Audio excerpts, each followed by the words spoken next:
this is what I wanted to ask you about. Imani Khalif.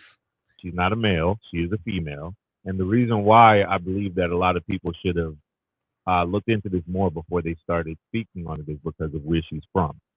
So she's from one of those countries where being homosexual, having any sort of like, trans anything is illegal, right? These are countries where they kill people for that type of belief system or doing anything of that nature. So I doubt that if she was, they would be more interested in winning a gold medal than to uphold their religion and how they personally feel about, homosexuality. That's the first thing.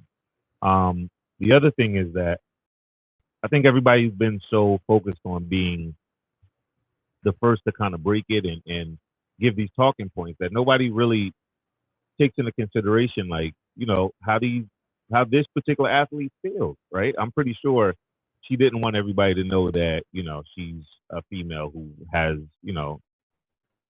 I guess for lack of a better word, these manly features or, manly type of things going on. But we pass these type of females every day in the street.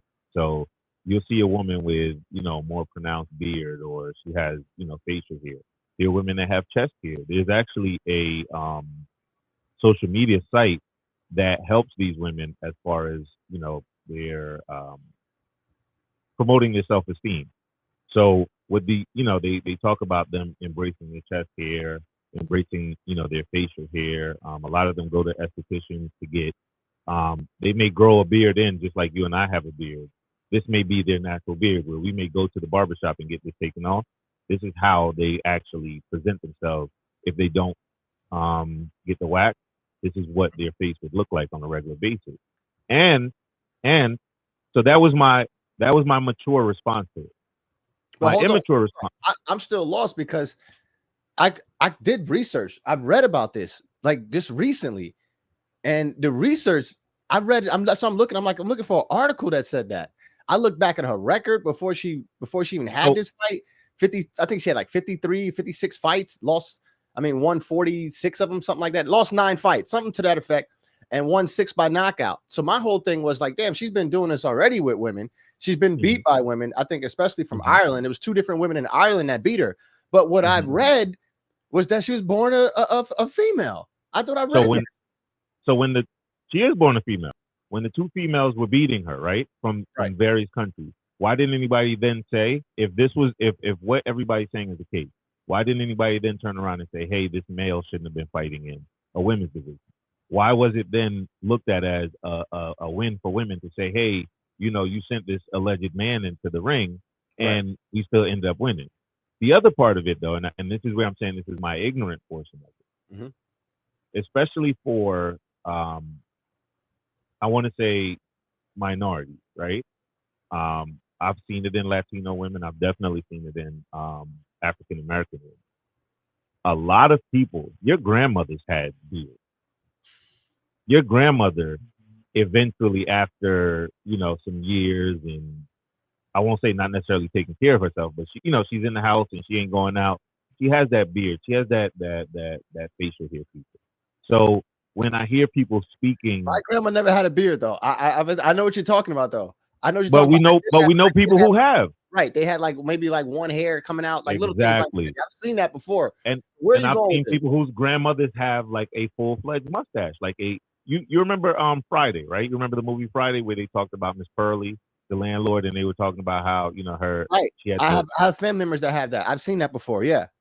So again, when we speak ill of people, right, or when we talk about certain issues, a lot of times people tend to make it seem like this girl is abnormal, or nobody knows where this came from. Whole time they got a whole family member who fits the same description, right? So I think a lot of times we have to be mindful of just people, right? How we make people feel, and the thing is that I think it fits a narrative that right now everybody's trying to get people to go against each other with this whole males in the female division and all those other things. And I guess everybody has their own opinions on it, right? For me, there's a part of me that feels like there are men who can't necessarily cut it in the male division and have now decided that they want to go to the female division and kind of be like the LeBron James of that division, which is unfair. I also would understand if there's a person who, maybe you feel like you were born in the wrong body and you want to get the full experience of being a female.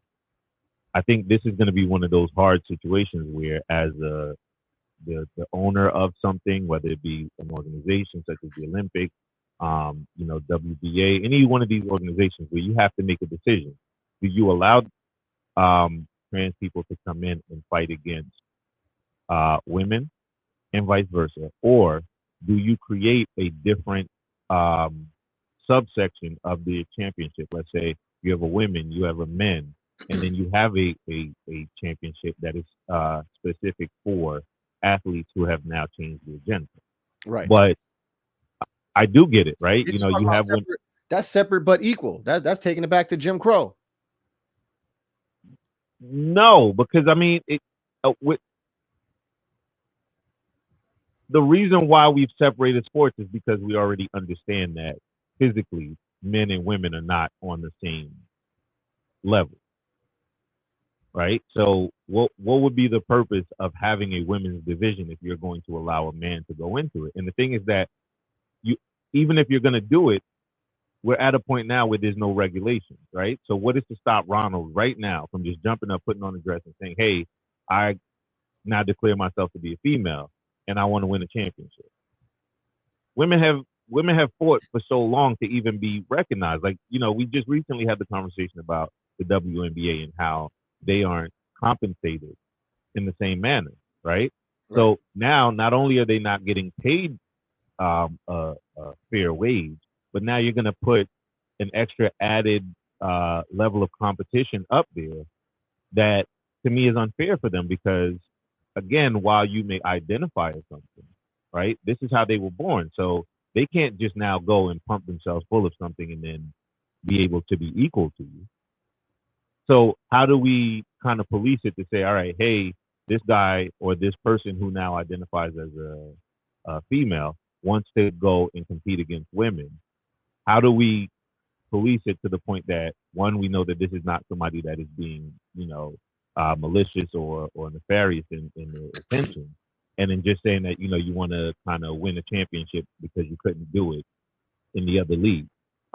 We see it with the swimmers. The swimmers are having an issue with the collegiate swimmer who was born a male. He decided, or he transitioned, and he started winning all of these championships. So for me, I look at it and I feel bad for these women who have been training for years, who have put so much time and effort into things. And then you have this person that just kind of came in and was like, all right, I'm going to snatch it away from you. And they don't have the same kind of like roadblock as you would as a natural born female.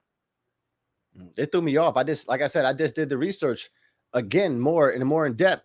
And I have been doing research, and all I kept seeing was, and this is just me not understanding how this gender shit works. And I just thought male, female. I didn't know how this gender shit works. So even the research, when you read it, it doesn't just call her a female, because everything I'm reading now, she's just a female with this certain type of condition. What is it? Was it SD? It was a certain condition she has. So basically, what hasn't been said and what I haven't been reading is people that is judging her by the way she looks, because she looks transgender. Nobody's saying that, and that's what's being missed. You got to say that she looks like she's transgender. It's not only because she looks transgender. It's because, so with the Olympics, you have to get tested. So they test to make sure you don't have any like dope or performing enhancing drugs in your system. And apparently, she has more testosterone than the average female. With that being said, this was also common with there was an African runner who also appeared to be masculine. She had, a lot of testosterone, and they were basically treating her as if she was a man and she was born a female. Again, these are medical issues, things that you and I can't necessarily say that we understand and or we have the answer to. The problem is, I think this again pulls back the curtain on a lot of these people. So you have people that are fighting for human rights, that in one sense are saying, we want to treat people fairly, we want to do this, we want to do that. And then you turn around and you have something like this where you would assume, let's kind of handle it with kid gloves. Let's make sure that while we're fighting for the rights of the athletes, right? This is still somebody's child. This is still a human being. So, we're sensationalizing it and saying, oh, we got this man in the women's division. Whole time we're talking about a natural born woman, and we're basically making fun of her without, the LOLs or anything. But it's like, haha, here's this guy trying to be a woman. You're just trying to cheat, and she's a female.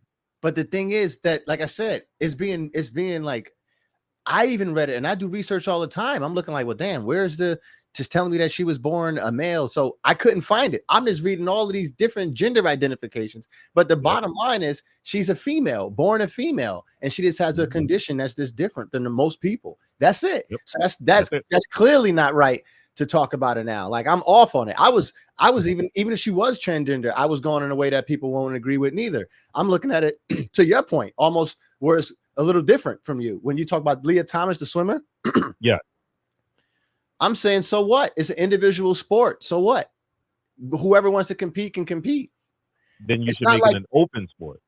Right. Once you created genders, is make that an open sport. But the sports that I feel like that a lot of people that I know are talking about it, they're into the main sports. There's no way that there hasn't been anybody transition into the main sports like that, where there's team-oriented sports where you're playing on a team with other people. But the sports where you're like doing individual stuff, I don't see the problem at all. Well, I don't see the problem even in a team sports. But if the person can make it, if you can make it to that level where you're a professional, then yeah, why not? So there are intramural sports. There's sports. There are leagues where men and women can compete against each other, right? But it's almost like me getting up now and saying, I wanted to be a Boy Scout. I couldn't cut it as a Boy Scout, right? I wake up tomorrow and I say, you know what? I want to be a Girl Scout, right? Is it fair for the thousands of young women who have gone through the process legitimately, right? For me to come in now and physically dominate them, not because of my athletic ability, but simply because of my genetic makeup. Simply because genetically I am now able to be stronger than them and do things that they aren't able to do. For me now to be recognized as the Girl Scout of the Year, it's not fair. And again, if that's something that you want to do, create a league where if there's a woman who wants to say, you know what, I'm dominating all women and I now want to go out there and play against, males. Now everybody has that league that they go to.